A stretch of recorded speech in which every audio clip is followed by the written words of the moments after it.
சென்னையில் தண்ணீர் லாரி மோதி 10 வயது சிறுமி உயிரிழந்த விவகாரத்தில் போக்குவரத்து காவல் ஆய்வாளர் சஸ்பெண்ட் செய்யப்பட்டுள்ளார். இதுகுறித்தான கூடுதல் விவரங்களை வழங்குவதற்காக எமது செய்தியாளர் சுப்பிரமணியன் இணைப்பில் இணைகிறார்.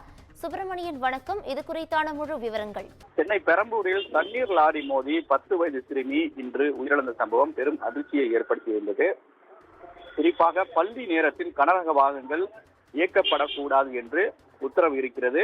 ஆனாலும் அதை மீறி பள்ளி நேரங்களில் ஒரு சில இடங்களில் கனரக வாகனங்கள் இயக்கப்படக்கூடிய காரணத்தினால் விபத்து சம்பவங்கள் நிகழக்கூடிய சம்பவங்கள் சென்னையில் நிகழ்ந்திருக்கிறது. அதன் ஒரு கட்டமாகத்தான் இன்று சென்னை கொளத்தூரைச் சேர்ந்த யாமினி என்பவர் தனது மகளுடன், சௌமியா என்பவர் மகளுடன் இருசக்கர வாகனம் சென்று கொண்டிருக்கும் போது தண்ணீர் லாரி மோதி சம்பவ இடத்திலே உயிரிழந்தார்.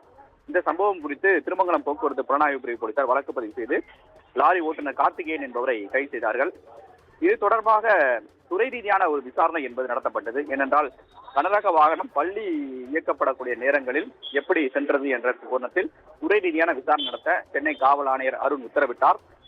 அதன் அடிப்படையில் இந்த துறை ரீதியான விசாரணையில் செம்பியம் போக்குவரத்து காவல் ஆய்வாளர் சுடலைமணி என்பவருடைய கவனக்குறைவின் காரணமாகவும் தன்னுடைய பணியை சரியான முறையில் கையாளாத காரணத்தினாலும் இந்த உயிரிழப்புக்கு ஒரு காரணம் என்று தெரிய வந்தது. அதன் அடிப்படையில் செம்பியம் போக்குவரத்து காவல் ஆய்வாளர் சுடலைமணியை சஸ்பெண்ட் செய்து காவல் ஆணையர் அருண் உத்தரவிட்டிருக்கிறார்.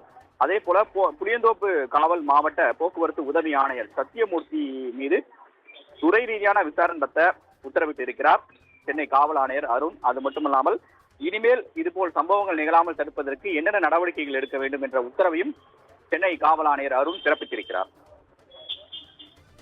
கூடுதல் விவரங்களுக்கு நன்றி சுப்பிரமணியன்.